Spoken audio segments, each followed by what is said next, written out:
Welcome to the Fantasy Throwdown Podcast, bringing you the latest updates from the world of sports, gambling, and pop culture. Because you can't have a show without hot takes or a Tiger King meme these days. Know what I'm saying?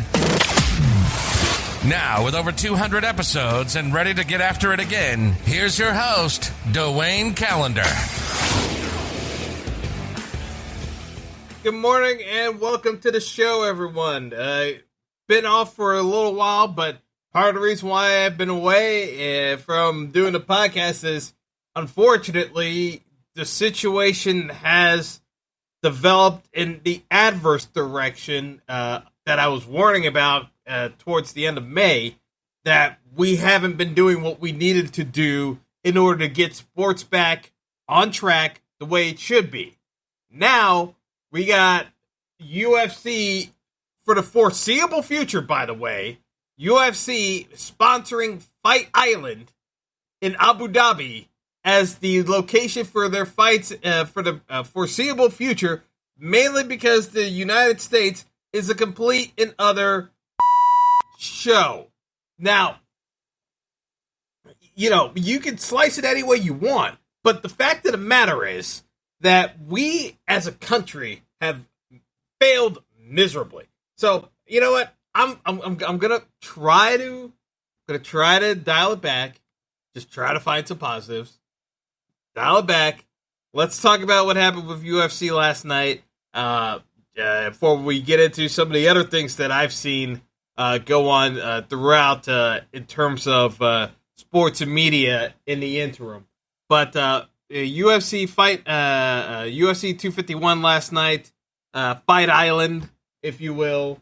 John McCain probably, if he were alive today, would be going on and on about this, amongst other things. If, you know, actually, McCain probably wouldn't even talk about UFC because there's so many other things screwed up right now in politics that, you know, we can't even figure out how to get people protected and actually put ourselves in a position where you could actually have kids learning without putting them in adverse situations. Oh God, this is again not the way I wanted to start off my morning. I'm already agitated because I woke up feeling like Arsenal was going to lose to Tottenham today in the North London derby, and I'm already annoyed. But be that as it may, let's talk about UFC last night. Main event went exactly as I expected. Kamaru Usman defended his welterweight title against Jorge Masvidal. Masvidal took the fight on 6 days' notice to go after the title belt, mainly because the proposed challenger originally, Gilbert Burns, tested positive for COVID-19 just days before the fight, and Masvidal stepped in at the last minute to save the main event. You know, again, with the rapid testing, this is happening for private organizations, sports leagues, the rest of the country, days, weeks at a time even. You know, again, not trying to not go into a rant about this, but this is exactly the nightmare scenario I was warning folks about that we're now in, because people are going to get further annoyed with sports and how there's a have and have not system, which has always existed, by the way, but it's even more pronounced in this pandemic. But be that as it may, Usman was a minus 250 favorite. Betting line originally had him at 270. 85% of the public money kept coming in on Masvidal, and I kept telling folks, you cannot bet Masvidal on 6 days' notice. If this was a full training camp, maybe I could justify taking Masvidal at plus 180.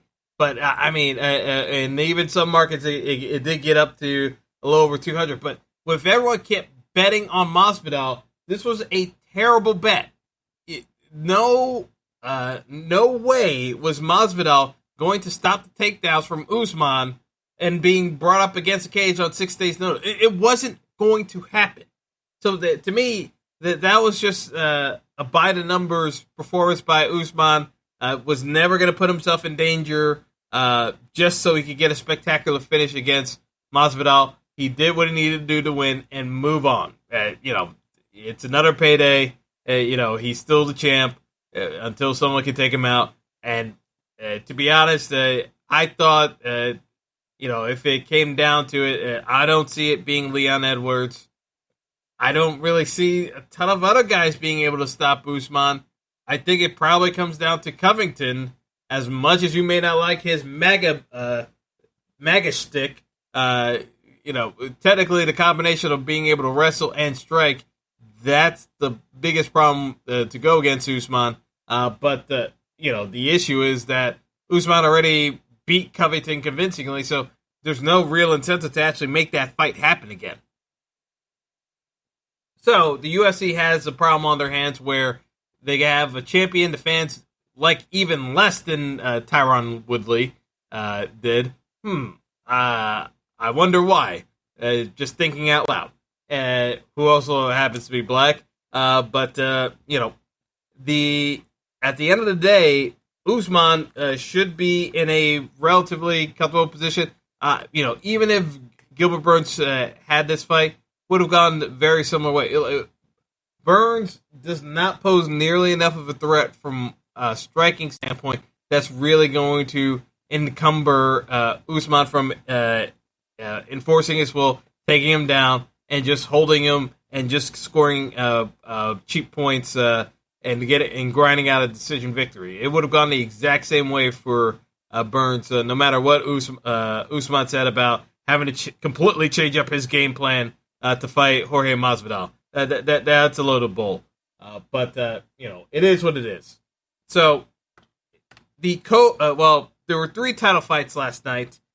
I'm going to talk about the Peter Yan Jose Aldo fight next, mainly because Peter Yan becomes the new bantamweight champion after Henry Cejudo retired.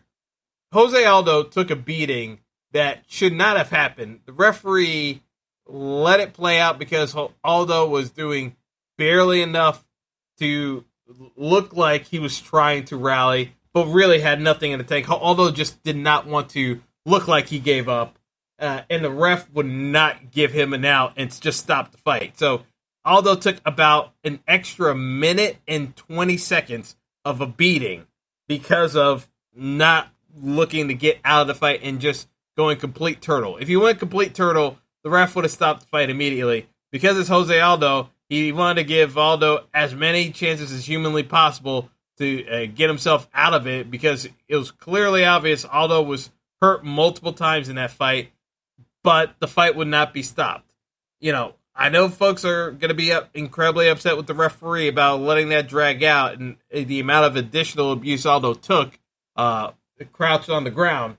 But at the end of the day, Aldo had the option of tapping out to strikes or just going full turtle and allowing that fight to be stopped outright. Aldo kept squirming, and the referee, was trying to give him benefit of the doubt because, again, we've seen a ton of instances where fighters are kind of squirming in similar fashion.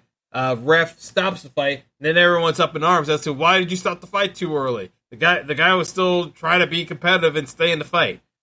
It's a catch-22. In this situation, Aldo, everyone could tell Aldo was done, but he would not necessarily look like he was down. So then the referee tried to err on the side of caution, saying, well, maybe he's still trying to gather himself and get out of this predicament and let it play out.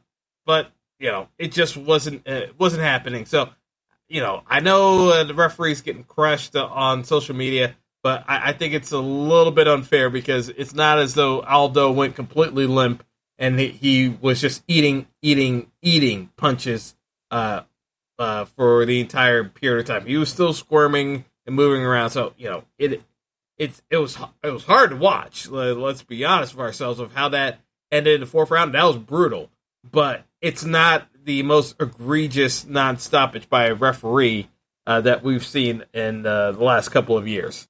But I get it. I know folks are going to say that maybe Aldo won't be the same fighter ever again. But again, nothing was stopping his corner from throwing in the towel Aldo didn't turtle up completely to protect himself above all else so the ref could jump in. I'm not going to just do the whole blame strictly the referee because there were multiple parties involved in that situation. So it is what it is. It's unfortunate we had to watch how miserable and of experience that was, but it is the truth. So let's get to the other pressing matter that happened last night with UFC 251, that being the featherweight title matchup, rematch between Max Holloway going up against the new champion, Alexander Volkanovski. Volkanovski making his first title defense against Holloway. First matchup was deemed to be a decision victory for Volkanovski. I thought he won it pretty clean, but there were some people who thought Max may have won that or didn't do enough to lose the belt. Last night, we had, again, one of my biggest pet peeves is the 10-point must system screwing up a result yet again. Because Max Holloway drops Volkanovski in both the first and second rounds, wins both rounds cleanly. I didn't think it was a 10-8 round directly that impacted the fight. It was 10-9 rounds. Round 3, complete toss-up. Could go either way. Round 4, close, but I give the edge to Volkanovski. Round 5, the only round Volkanovski won decisively. But again, not a 10-8 round. Fight goes to the judges' scorecards. Most of Twitter thinks, and by most, I mean 90% of the audience, judging by how fierce the reaction has been to the judgment decision, thought Max won that fight. I thought Max won the fight. So when it goes 48-47 Volkanovski, 48-47 Holloway, and 48-47 Volkanovski, everyone is up in arms on Twitter. And the truth of the matter is,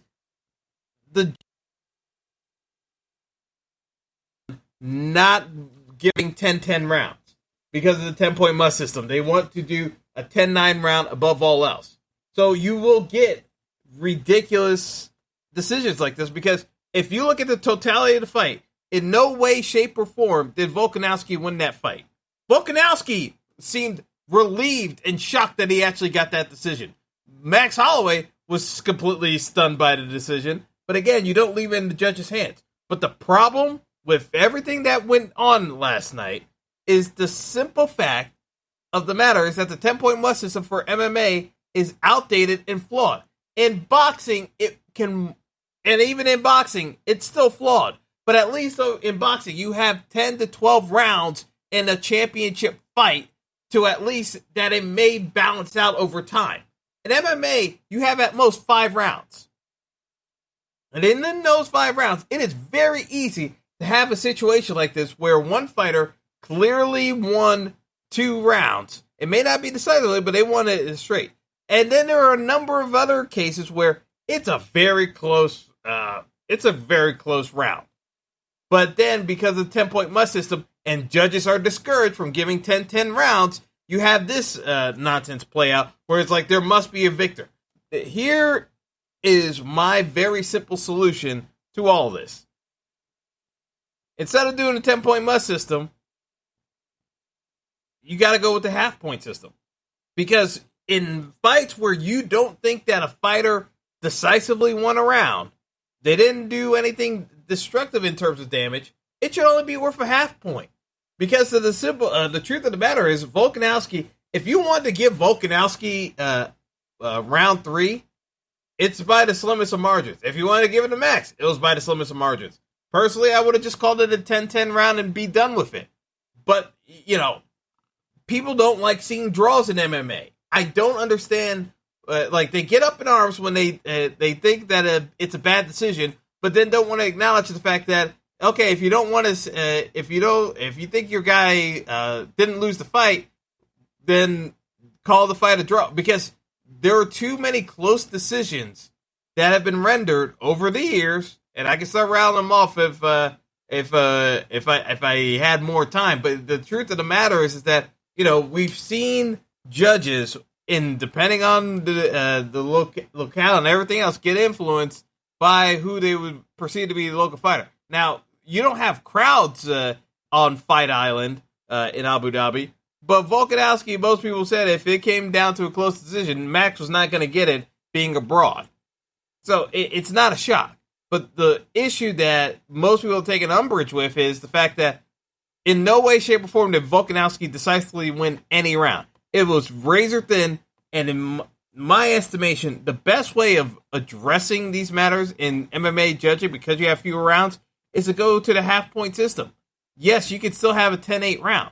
But again, in the cases where you don't want to give a guy a 10, maybe they narrowly edged out a round, it's not, make it a 9.5 to 9. It would solve so many of the judging scoring cards by going this route. Because realistically, if you want to give Volkanovski 3 half-point rounds, Max Holloway still wins that fight. But like I said, I thought Volkanovski did enough to win that final round straight up, so it would be a draw by my scoring system. Because Volkanovski, if you want to go that route by the way the judges did it, and do a half-point round in round 3, a half-point round in round 4, and a full point difference in round 5 without doing any sort of domination, you come up with the 47-47 draw score, and then you run it back again. But the truth of the matter is that both fights suffered from the exact same issue. The folks who still think Max either won the first fight or didn't deserve to lose the first fight are going to be the same up in arms saying, wait a second, Volkanovski got the benefit of the doubt that Max never got in the first fight. And this is why the MMA judging is just so backwards, because it just doesn't make any sense the way the current system's set up. You have too few rounds, it's too condensed. The best way of kind of going about it would be actually utilizing the old Pride format, where you go to the full 25 and then you judge over the course of the fight. Because if you look at the entire context of the fight, Holloway won that fight. Volkanovski did not do enough or have enough memorable moments that he put Max in trouble to actually say he won that fight. He got a couple of takedowns but didn't do anything with them. Yeah, it's point scoring, but it's nothing impactful. Max had the most impactful moments of the fight. He dropped them twice. It is what it is, but under the current circumstances. But that is entirely preventable in MMA. It's just up to if they have the actual willpower to kind of force the hand of the athletic commissions to re-examine how MMA judging is done, because the current system has and will continue to remain completely flawed, because it shouldn't be along the same lines as boxing. It just doesn't translate well enough so that you avoid situations where folks are complaining about suspect decisions. It just doesn't really warrant maintaining the status quo, to be perfectly frank. All right, so let's get into the main topic that I want to go over. I'm going to bring my dad on. It's been a while since he's been on the show, but I keep talking about it, and the simple fact of the matter is that college sports, as much as we talk about how the professional leagues are going to try to put some semblance of a season together and stitch it together. I mean, this morning, we just had an MLS game, a cup game canceled in Orlando because you had a positive test from a player on both squads while they're in this supposed bubble down there, and they had to pull the rest of the teams out for further testing. It is the nature of this current climate that we may start a season and not actually successfully complete it. That is the very real possibility. The fact that all these sports leagues could try to restart again the way the current climate is in the U.S., with cases surging across the country, and people are making a big fuss about the president finally putting on a mask yesterday. I don't see the collective willpower amongst the general population that is going to tame down cases so that we would even be remotely close to getting, because we're not even close to getting back to the flatten the curve phase. Like, we're at the exponential phase that Dr. Fauci was talking about, because now we just had over 70,000 cases yesterday. So we're well on our way back, zooming up towards 100,000 cases, because it's not being contained in other states, and it's still looking like a moderate, still getting a decent uptick in cases even here in New York. So I look at this and I caution folks, be prepared for an extended period of time not having any content or sports to tide you over, because right now we still can't get our act together. And you're more likely to see examples of what the UFC's done is just export their entire product to another country for the foreseeable future because things are not in order. Another person who's coming more, and it looks to be more along the lines of how this is going to go, is SEC Commissioner Greg Sankey, who made comments yesterday stating that we're not in a good place right now from an execution standpoint, and the reality is looking rather bleak, and time is running out for the SEC to have football in the fall. Now that's should raise the alarm bells for the SEC fan base, but judging by the reaction of folks I see mocking Alabama head coach Nick Saban doing a PSA telling folks to wear a mask and mocking it, I just don't see people taking this seriously enough. Still, the same situation that I was worried about in late May is still an issue, and we're in July. I don't know what it's going to take to actually get folks to realize we've got over 3 million cases in the U.S., got over 132,000 people who are no longer on this earth, and we still can't seem to get on the same page. I want to be even remotely positive, but realistically, it's just not even remotely acceptable. It's not even close. So, again, we're in a spot where we've got multiple sports leagues getting rapid testing within 24 to 48 hours. Meanwhile, we still have the regular general populace waiting days and days on end to getting testing results. It boggles the mind. But that's the reality of the situation we're in. We are now prioritizing entertainment over general health and well-being. So it's not even remotely out of the realm possibility that, we go into a shutdown again, and then everything's paused. So, we'll see where it goes. But, as it stands right now, this is getting into a phase where it no longer makes any sense to try to actually pretend like we can get to any sense of normalcy. Even in the county where MLS is playing in right now, which is Orange County down in Florida, there have been over 1,300 positive cases in Orange County as of yesterday. New cases, over 1,300, which is up over 400 cases from the previous day. It is surging in the general population.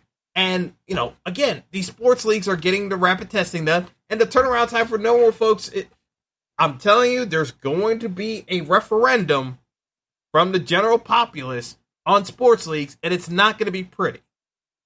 But that's all I got for right now, because we got to keep things moving along. So we're going to take a quick break, and then I'm going to bring my dad on, and we'll hash it out a bit further. Don't go anywhere. The Fantasy Throwdown Podcast will be right back after our sponsors pay the bills.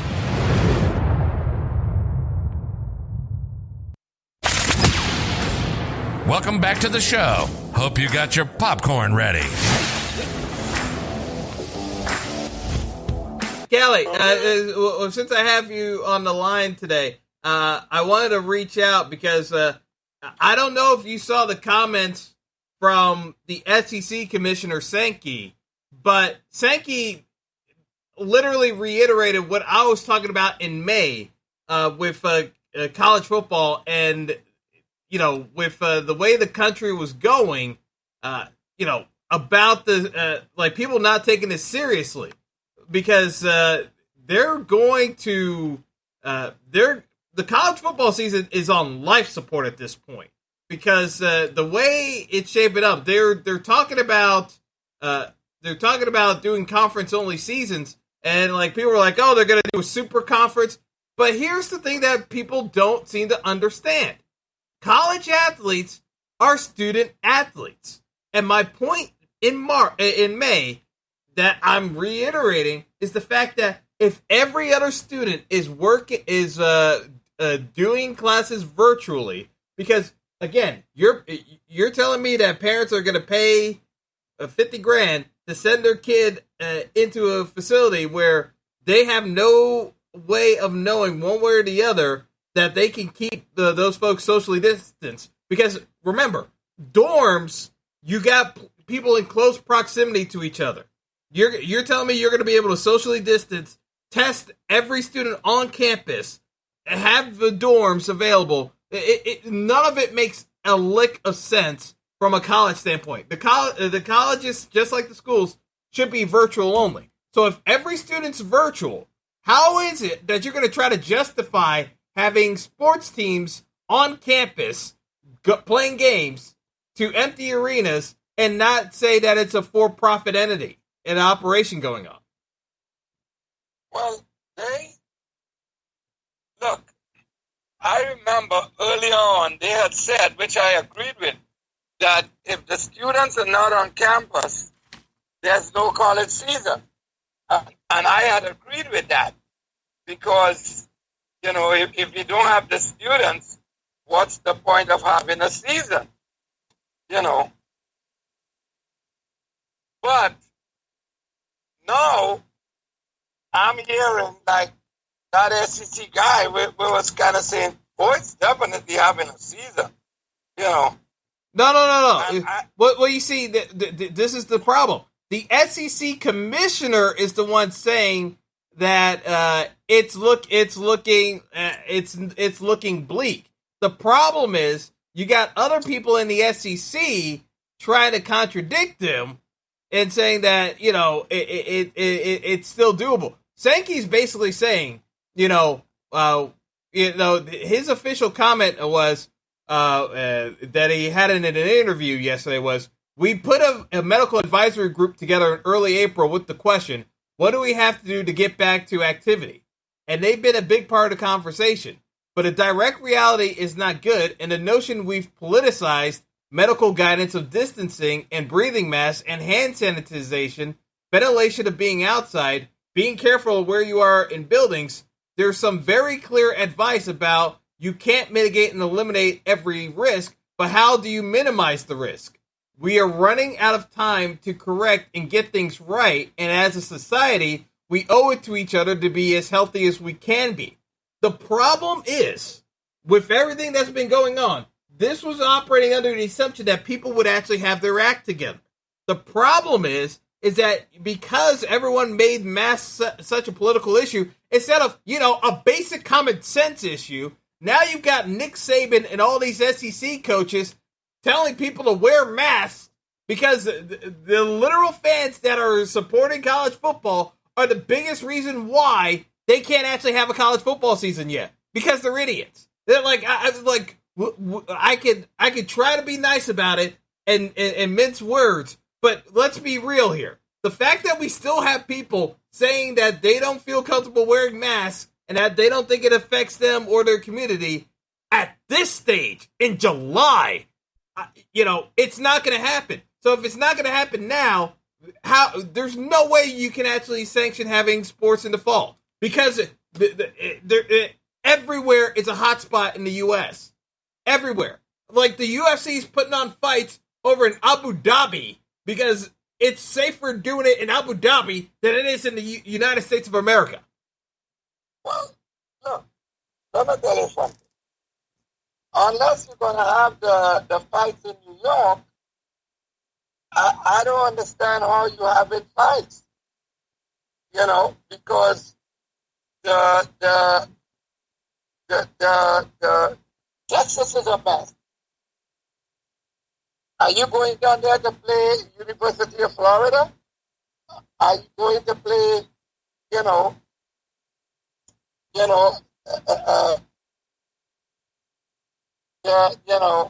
any of those teams in Florida? Are you going down there to play those teams? No, I don't think you want to. So where it's a mess in Alabama and these places. So how are you gonna tell me that you wanna play, college football this season when all of those places are hot spots? I just don't understand how they're planning to do that.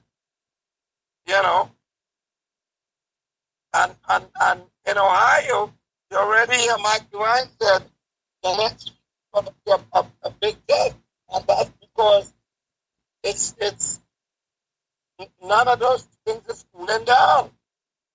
Yeah, well, again, and we talked about this offline previously, but you're abroad in a tropical country. The virus was still active there. Everyone kept acting as though summertime, it's going to go away. It's not going to be as much of an impact in the summertime. And every other country in the world that was in a tropical climate is just looking at the U.S. saying, like, what are you talking about? The problem, I didn't understand that logic. But then again, who floated that idea? The biggest idiot that we have on the planet. Because, and all these things is somebody told him, because that's what happens with Trump. People tell him shit because that's what she was saying the other day. Somebody with the way he says, even though people getting it, the numbers are not that bad because they're down here. And he's like, I think what happened, somebody told him, and he didn't actually understand what it is they was telling him, which I think is what he does all the time. Because I never saw the logic in saying, yes, you always get a little thing in the summer, but you can't depend on the summer to get rid of a virus. So, I mean, it's been made painfully aware to people that this is not influenza. Because the fact of the matter is, Arizona's catching it worse than anybody else. And I hope people will understand that real field temperature in Arizona is over 110 degrees. And so now you've got medical professionals trying to wear personal protective equipment in steaming hot weather and still at risk of catching the virus now. They're actually in a worse spot than New York was a couple of months ago, because at least with New York, it was still moderate temperatures. Now it's steaming hot, and you have to wear the equipment at all times. Well, I think that is out the door now. If you notice, lately, Trump acts as though coronavirus is on the moon and he's on Earth. He doesn't mention anything about it. He sends Pence out to run his mouth about stuff because this is Mr. Rosy Dozy. It's thing is going forward, and we on top of it, and like, I know people have to be polite in these press conferences, but I want to know if one of these days somebody can't just get up in the middle of when he's talking and say, "What the fuck are you talking about?" I know they're going to throw you out, but to me, it's worth saying, because he just goes on and on about fucking things that nobody knows what he's talking about, because it's not meshing with the reality of what's happening in these places. I mean, 11,000 yesterday in Florida. And you talking crap about, and the new thing is that, well, a lot of people are getting the thing, but they're not getting sick, and it's like Here's the problem, and this is the thing that people still seem to struggle understanding the grasp of why it's such a bad idea having the kids back on campus, reintroducing mass populations when you can't get the cases under control. It doesn't matter if they're not dying or not. Even if they're asymptomatic, they can still spread the virus. So, because you have to make sure that all these people don't go into public spaces in the foreseeable future, if you don't know, and if they just feel fine and they go somewhere else, they're still at risk of contaminating another 8 to 10 people per person.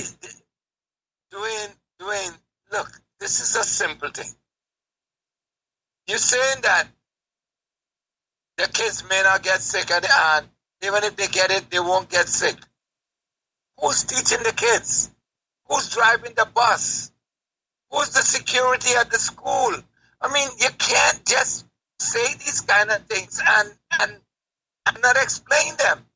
Because, yeah, if 10-year-olds was teaching the class and 10-year-olds was driving the bus and doing the security and doing the custodial work, everything will be fine. But it's adults doing that. Because that was the problem when he's talking about, oh, Norway is open and Sweden is open and the kids are going back to school. And do you know how much money it costs them to do that? Because they have to pay the teachers extra, and they got to put in all these extra measures because the teachers didn't want to agree to it. It's bad enough with the regular flu. When kids get it, they make teachers sick all the time. All the time. Kids come home with shit and the whole house gets it. That happens all the time. I don't understand how this is so fucking hard to understand. It's not the matter of whether the kid go to school and get sick. It's what he's going to bring home. But me telling people Donald Trump don't care about them, I don't understand why I had to do that. Because I don't know where you've been living for the past, 4 months to know that he doesn't care about anybody. Because everything he pushes. And let me tell you something. The other thing I tell people watch out for? Bellasamo in Brazil. I'm not sure he has corona tested positive. Because you realize he's taking hydroxy. That's what he's taking. The problem is he has a big stash of that and he wants to get it sold off. So don't be surprised if next thing you hear, oh, he's recovered. You know what? Hydroxy actually works. Start taking it, people. I'm telling you, this guy is Trump's kid brother. I mean, they have no kind of conscience at all. Because when Trump said he was taking that shit, that was bullshit. He wasn't taking any. For me to believe that, every doctor, it's like that, the cognitive test that he said, oh, I aced it. I aced it. The doctors were surprised. But according to, I forget the lady, she says, I don't think I would say that to people that the doctor that was giving the test is surprised that I'm fast. Yeah, but it's absolutely frustrating because I don't like, and for the listeners here that may be disagreeing with anything being said here. So the one thing I always say to people, but beyond anything else, if you may want to say that people try to control you, manipulate you, this, that, and the other for any political purposes, basic common sense. Everyone knows is that it's close proximity and being around other settings. That's why they say you got to keep the mask on. What about the simple fact that you're trying to keep other people safe? It's like it's not even as like is it that hard of a task to actually be mindful of other people around you? Is it that hard? I don't understand. It's like, okay, you don't care about yourself. What about other people? No, don't care about other people either. I don't want people controlling me. So basically, you're good with speeding, not wearing a seatbelt when driving, smoking indoors. Like you're good with everything that has been banned for good reason over years of actual data. But this is the this is the line you're going to draw is wearing a mask during the middle of a pandemic when every other country in the world has had the mask mandate go without a hitch. Like this is the hell you're going to die on. Okay, here's my thing. Okay, because I'm a guy I like to give everybody the say, but which one of the states that didn't lock down and then open back, lock down pathways, never told people that they had to wear masks, and then open back up quick? Which one of them is prospering? And if you can get a few for me, I'll stand up and say they overreacted. Well, the joke of it is that you still got business owners complaining that the government is killing their business because they had to shut back down again and that they're completely safe. It's like, you don't know that you're safe. You don't even have the data you haven't even been open long enough to show the data of how many people have been okay. Like the problem is that across the country, there are scores of people that they already did what minuscule contact tracing was available to be done, showing that every hospitality transition is responsible for approximately 80% of the cases. So yes, the hospitality industry is shot. And of course, friggin' Disney World opened up yesterday. I say this again. You can do all the testing you want, but the testing is only going to be available and good for the few scant hours that they're right there. As long as those folks are still in the proximity, and there's always a chance that the test may not actually be accurate, you're still having everyone at risk of being in an enclosed space and developing symptoms after the trip. Yeah. But as if you can show me all the people that defied the things that the logic that they were pushing, that because 3 weeks ago DeSantis made that big speech about when we were going to open, they said you're going to be just like New York in a few weeks. You open up, and we opened. It's been 3 weeks. What happened? Nothing happened. And then the fucking roof caved in, and I haven't heard from him since. Oh well, his stance is the death rate isn't that high. Great, like you got packed hospitals, overtaxed medical professionals, but your death rate isn't as high as it was in New York. Fantastic.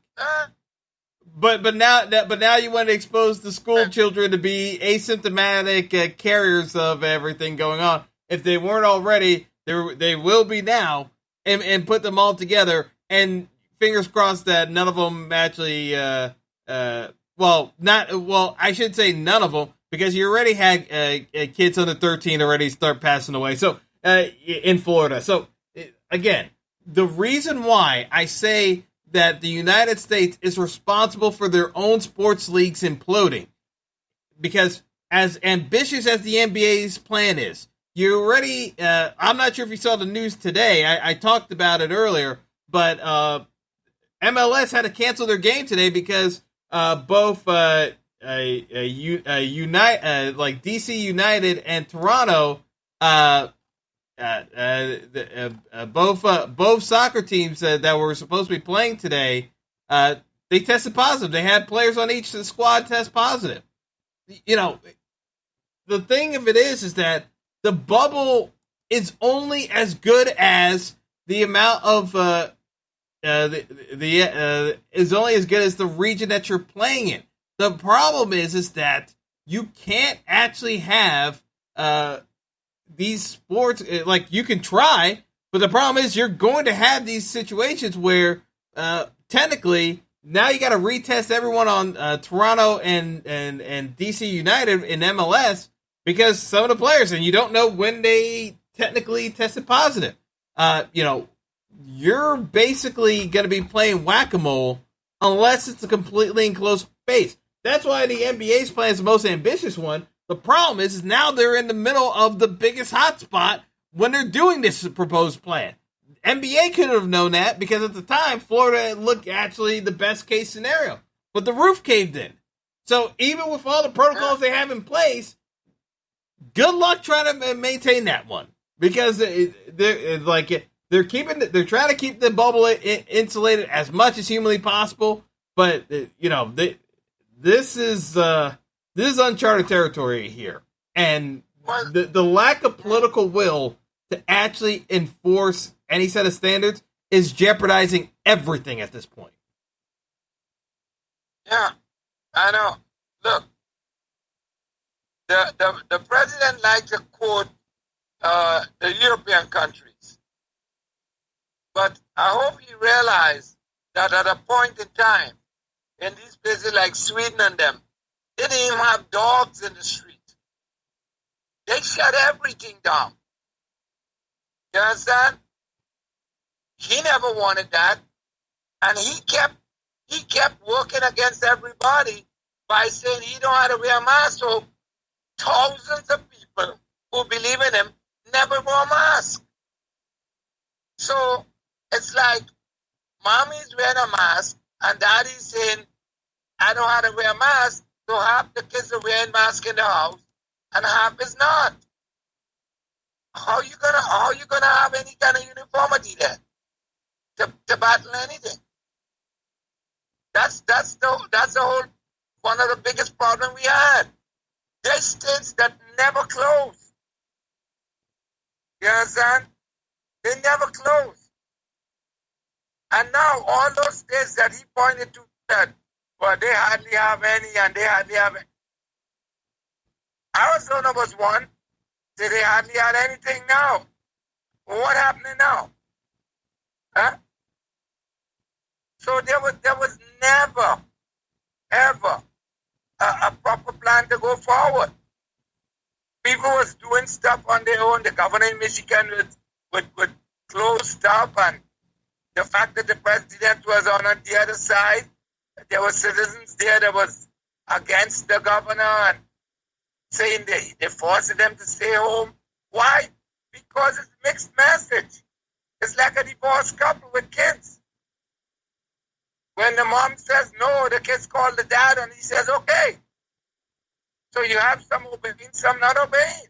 That's the problem. There's never a good end to that. Yeah. And neither him nor any of those governors is taking any responsibility for anything. It should be like how that, the Japanese are. When you fuck things up, you cut your stomach out. Yep. I bet that they never do that shit when they had to take responsibility for stuff. You know. But Trump just says, oops, and he goes forward. He doesn't care. You know, he doesn't care. I don't know. It's too frustrating. Yeah. Because it's 100 and what? Almost 40 people that's dead. I mean, it didn't have to happen like that. It's got more people in China than it have in the U.S. And they didn't lose that much. And it started there. What does that tell you? Huh? It's ridiculous. You know, it's absolutely ridiculous. And now you have them kind of dismissing, well, we closed down early. We saved thousands of lives. He and Pence keep saying that shit. We saved thousands of lives, and nobody can show me how. I know you cost thousands of lives, but we saved thousands of lives. I can't see it. Where? How? You still hasn't funded people. It's 3 months. 3 months since New York was complaining that they didn't have stuff. And they said, we gave everybody everything. But for some reason, in Florida and Arizona, they're still reusing masks. At this stage of this shit. It's crazy. I don't know. It's too frustrating. Yeah, and that's the thing. It's too exhausting to try to keep answering questions when the answer's obvious. Answer is completely obvious, and no one wants to do anything about it. All right, before I let you go, because I just saw this come across across my desk. Apparently, because there were racist messages sent to one of the footballers, the Wilfred Zaha of Crystal Palace, when they were playing Aston Villa, they found the messages that he shared earlier, very early this morning. The police have tracked down the suspect in question, and they arrested. The thing, Callie. People are going to look at that headline and say, oh, that's ridiculous. Like, in England, how are they going to be arresting children? But the problem is, that kid learned how to, because, the post itself, you read what that kid wrote, it's like, what? You look at that, it's like, you don't, that's just not something you just make up. You had to be trained to be that racist as a 12-year-old. It's unbelievable that you can't actually make a case that these people try to blame this on because there are already people try to use this in backlash, like the kid's only 12, like these protesters, Black Lives Matter, that are causing more incidents than anything else. Like, no. This is the fact that people are starting to get called out on the nonsense and actually being investigated, not the actual people calling it out. It's but this is highlighting the problems globally that we're dealing with. Okay, well, I'll give you another one. And black exists then. Remember, 5-6 years ago with the hockey guy, when the kid put the noose, him hanging. Remember that? Yeah. The kid from Boston. Yeah. It was a little girl or something. Yeah. You remember that? Yeah. When they did it to Georgia LaRock. Yeah. Yeah. You think kids just wake up and they hear that shit in the house? They hear that in the house because they have to know that it's okay to do it. Because if a kid thinks that his parents is going to tear his ass up if he does that, he's not going to do it. You understand? But he has to know it's okay. That's what it is. That's where you got to look at that. the kid was sending him messages of the Klan burning crucifixes, and like I can't even show describe they got the cornflakes box, but you know what he actually sent him. I can't say. I'm not even going to bother saying the word, but you know exactly what he sent the guy. We're gonna come to your house. Like this is the nonsense. A 12-year-old sent that. 12-year-old. Yeah. Like that didn't just pop up into his head from he got this from it. No. Somewhere in that realm of phase, he's been taught that it's okay to be doing this stuff. It's okay. Yeah, it's okay. No, don't worry about it. You know, I'm telling you, if that kid thinks it's his parents is going to work the life out of him and he does that, he's not doing it. He knows it's okay. That's what people don't get. He knows it's okay. Yeah. This is not don't look at the top. It's the bottom. It's the inner thing you got to look at. I always say, when you see kids in school cursing teachers and stuff, it's not because they heard that on the street. That goes on at home. You can curse an adult. Yeah. Are you kidding me? Yeah. All right. I'll let you go, but it